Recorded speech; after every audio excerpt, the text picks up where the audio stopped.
Before the glitz and glamour, before the bright lights, in the beginning, there was dirt. To be able to bring the dirt roots of our sport to modern day is so fun.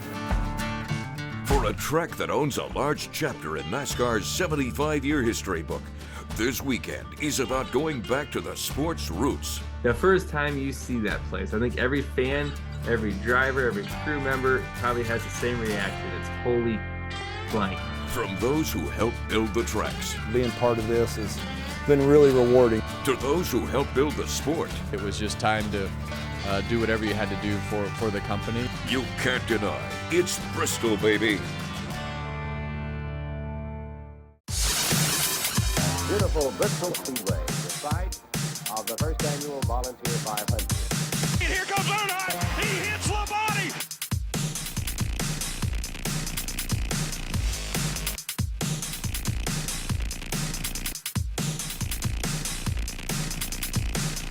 I'm ready to rip somebody's freaking head off.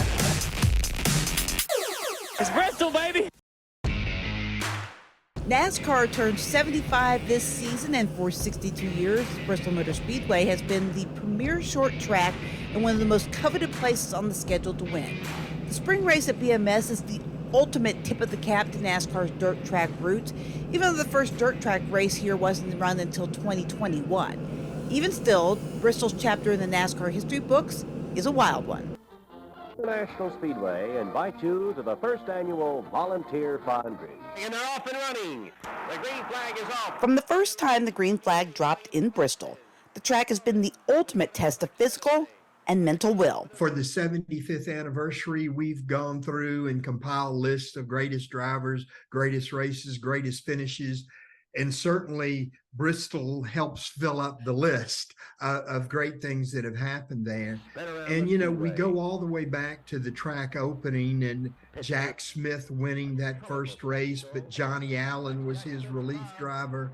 And that just showed back then how tough that track was. And it's the track's toughness that causes drivers to do some pretty wild things. Didn't mean to really turn around, meant to rattle his cage up. That has echoed throughout the rest of our history. What happened with Dale and with Terry there, the finish that Terry had sliding across the start-finish line to win the race and pull into victory lane with the car that was wrecked and smashed and everything. And then just a few years later, Dale taking Terry out on the last lap. And, you know, we always go back to that look of Terry after the race. I was going to T-bone him, you know, as he came down the back straightaway. And I thought I had it timed perfect. And I gave it the gas and let the clutch out. And the car moved about a half inch and tore reverse gear out of it.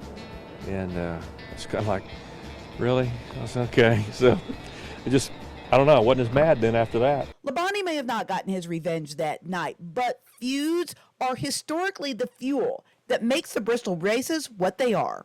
It's something about, you know, the racing at Bristol that seems to bring out these personalities. I mean, who, you know, we'll never forget Tony Stewart throwing his helmet, Dale Jarrett out on the track, Ward Burton. My uncle throwing,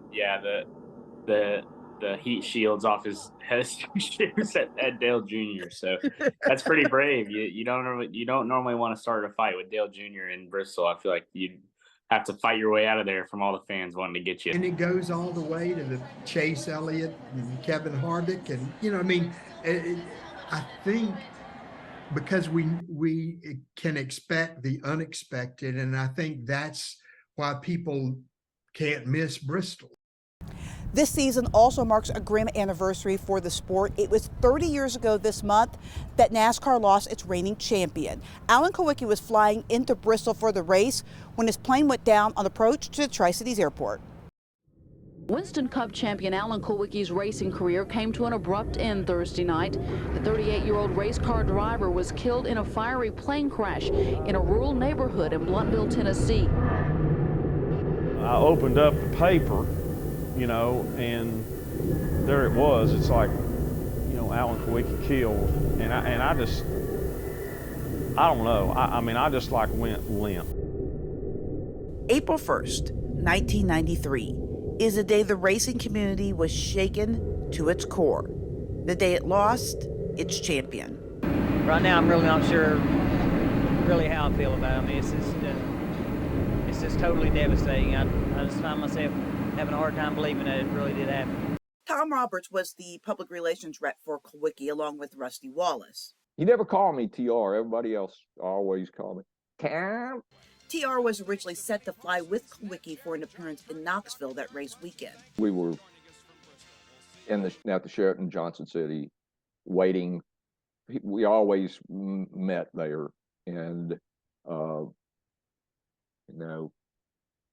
Rusty and his pilot Bill Brooks come in, and they're the ones that told me that they thought that it was his plane. TR instantly went into PR mode. The shock of what happened wouldn't set in for some time. Our worst nightmare had occurred, and I don't even think that on the way back to the hotel, I don't think there was any words that was said. I think we just sort of went into a shock mode. And it did dawn on me that job to do it. You know, that was the way that Alan was. And so I went into that mode. I never even went in the track. I went straight to the Speedway office. I never even knew what happened inside the track that day. 30 years later, promoting Kulwicki's legacy is Robert's focus, as it has become for all who knew AK. Bristol will always be a special place in the memory of Alan, and it's not all negative. And that if you look at his career, he only won 5 races, but guess what? 2 of them came at Bristol. But he was a kind of a revolutionary. I mean, he was an inventor, an innovator. He was just that smart to always looking for better things. And I think he influenced a lot of people in this area. I know he did me, and I just miss him. A lot of people from this area dream of one day competing in NASCAR. I remember going to Lonesome Pine with my dad and going to Bristol, and like, man, I really think I would like to be a pit crew member. Still to come, how a baseball player from Southwest Virginia made that dream a reality. Plus, he's won 3 times in the Cup car at Bristol, but Kevin Harvick's greatest accomplishment actually has very little to do with turning left. This exclusive Sky 5 drone video is sponsored by Guardian Foundation Repair.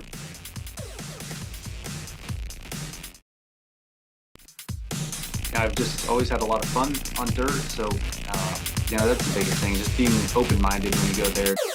It's Bristol, baby! When you look up and down NASCAR pit road, you will see a lot of people with ties to our area, including one who got his love of racing from the coal fields of the Appalachian Highlands. Justin Wilson has always been an athlete. I played baseball there at J.J. Kelly. I played baseball at UVA Wise. And he's always loved racing. I grew up going to the Lonesome Pine Speedway down there in Coburn. So when his baseball career ended, it provided the perfect intersection for the two. One of my buddies, he was at Emory and Henry, got an email about Hendrick recruiting athletes, and he kind of knew I liked NASCAR, so he sent it to me. The initial tryout did not go well. Got cut on the final day. And I was a little small at the time. I was like 210, 212. Got my butt kicked by the tire. I wasn't real strong. But after training hard, he got a second chance at Stewart-Haas Racing and found himself making his debut on NASCAR's biggest stage. It was like a month before, 2 months before the Daytona 500, so I had to get ready in a hurry. I remember walking down pit road for the first time doing the Daytona 500. I was like, oh my goodness, I'm here. After bouncing around for a few years, Wilson almost left the sport when he got a call from Trackhouse Racing, where he now works on a contracted crew that pits the 31 car for Justin Haley. I've now got a 2-year-old daughter, so do I really want to be traveling?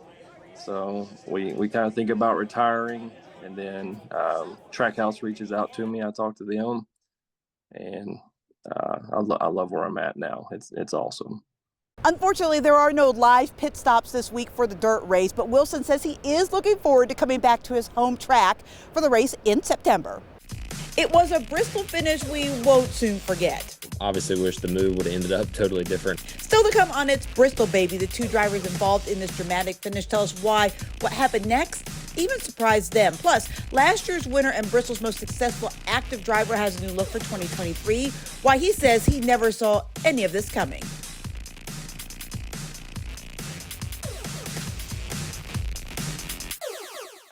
That's the hard part about dirt. Like, if you don't have a lot of dirt experience, you kind of just guess. It's Bristol, baby!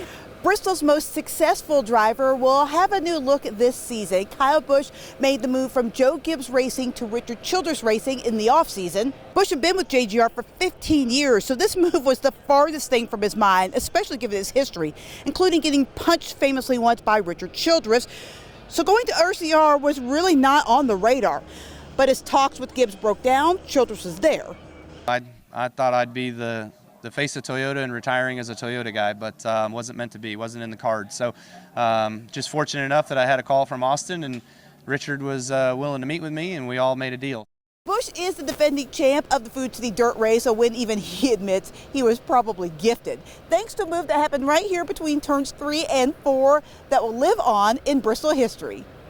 Briscoe dives to the bottom of the racetrack, side by side. They get loose, they spin. Now Tyler Reddick does the 360. So does Briscoe. Obviously wish the move would have ended up totally different, not only for myself, but also for him. Definitely feel like I could have been more aggressive, running the top as Briscoe got closer. When you're in that moment and you're trying to chase a win and, you know, just the adrenaline and everything that goes along with it, it's hard not to make the move and try to win the race. You really hadn't seen anyone all night long make a move like that and have the penalty be the outcome that it was for the driver attempting the move and the driver who's attempting to move on. So I think that's something that everyone will be more aware of. When I was walking down there, I knew that I had to go apologize to him and shake his hand. And when I was walking down there, truthfully, I was fully expecting to get punched in the mouth or have a black eye at the end of it. So when I got to him and saw that he was smiling, that definitely helped relieve some of the nerves. If you want to get in a fight after the race, you're pretty much admitting to yourself and the world that you feel like you've done nothing wrong and you've been wronged. And well, you know, yeah, I got collected in that. I definitely feel like I could have made decisions that would have changed the outcome of that race. Kevin Harvick is retiring at the end of the season. We'll look back on his Hall of Fame career straight ahead.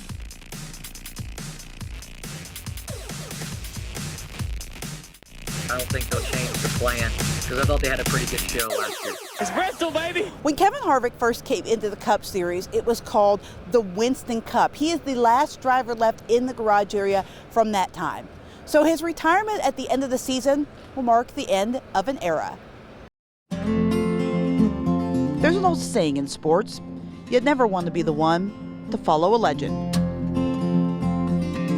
It's a saying that Kevin Harvick is not familiar with. I don't really ever think about it in that particular way. I look back at 2001 and realize there was a lot to that. Kevin had to try to replace somebody that was 100% irreplaceable in Dale Earnhardt. So, you know, I think now where Kevin is ending his career, you can look back and say nobody could have done it better than what Kevin did. Richard Childress Racing begins life without Dale Earnhardt. Kevin Harvick, last year's Rookie of the Year in the Busch Series, he gets bumped up to the Winston Cup Series. When Dale Earnhardt was killed on a last lap crash in Daytona in 2001, a 26-year-old Harvick was tabbed to take over the car. Getting in that car, not really understanding the risk that it puts you in for your career path and the things that the detrimental outcomes that could come with that. But really at that particular time we never thought about that. It was really just about trying to put RCR in the right position to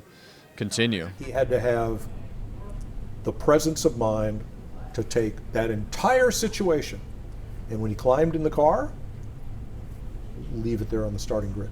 The moment that changed everything for Harvick came 2 weeks later when he won at the Atlanta Motor Speedway, taking RCR to victory lane for the first time since Earnhardt's death. As we've gone through the years, there's just really no moments that have ever been bigger in really any scenario that you can think of. 60 wins and a Cup Series championship later, Harvick has said 2023 will be his final season in the Cup Series. Why was this the right moment to do it? There was just there were a lot of signs that you know, pointed to the same direction. I think for me personally, with my family, with my kids at the age that they're at, and it's important to be able to spend the necessary amount of time with them. Kevin's accomplished so much, and he's been a great team leader as a teammate, and he pushes for excellence, and you've seen it in everything that he's ever done. So what does it take to make a lap around the Bristol Motor Speedway in the dirt? We take a ride around the Dirt Coliseum with fan favorite Kenny Wallace. Plus, NASCAR on Fox's Adam Alexander drops by with the things you need to be watching for in today's race. Because it's so different, it's fun. Yeah, I mean, it's just different. It's Bristol, baby! Ask any driver in the garage area and they will tell you a lap around the Bristol Motor Speedway in the dirt is unlike anything else on the schedule, but we wanted to see for ourselves. So we asked former NASCAR driver and dirt racing expert Kenny Wallace to take us along for the ride. With my seatbelt on, just in case the police check me. Welcome to the dirt track at Bristol Motor Speedway. Here we go. We're gonna go around the flat. So this would be the flat. We're gonna get up to speed here, and this is what the NASCAR race cars will do because that's the racing surface. The sun is a big deal because the sun is shining down here in turns 1 and 2. So the track is really nice down here because it's dried it out. So now we're gonna get up on the banking, and Bristol's just awesome. So here we are, we're gonna enter on the high side. You're good. We're just running at a nice speed. We're up here on the high side. This is most likely where you're gonna catch Kyle Larson in all the cars on the high side. And this corner's a little bit wetter. You can feel it wiggling around a little bit. Look at there, him trying to outrun me, trying to show me a new lane. But this is a good look at the Bristol dirt track. And now you kind of see how the weather, where the sunshine plays such a big deal. All right, so joining us now to learn a little bit more about what we can expect this weekend here at Bristol is NASCAR on Fox's Adam Alexander. He's the host of Race Hub, also the voice of the Xfinity and Truck Series. First of all, Adam, thanks for joining us. Yeah, Heather, it's great to be with you. Thanks for having me. All right, so we are the third year into this dirt race here at Bristol. What do you think fans can third time around?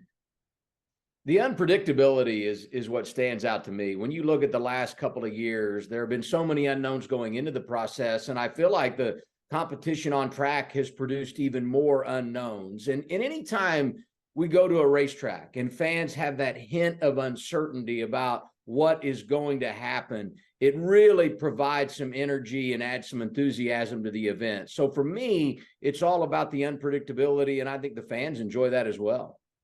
Do you think that it's been, I know it has been for me, interesting how quickly the non-dirt guys have adapted to this style of racing? I think 3 years ago, everybody just expected Kyle Larson and Ricky Stenhouse to kind of run away with this, but they've yet to win. And a lot of guys that have not had a ton of dirt experience have won in both series.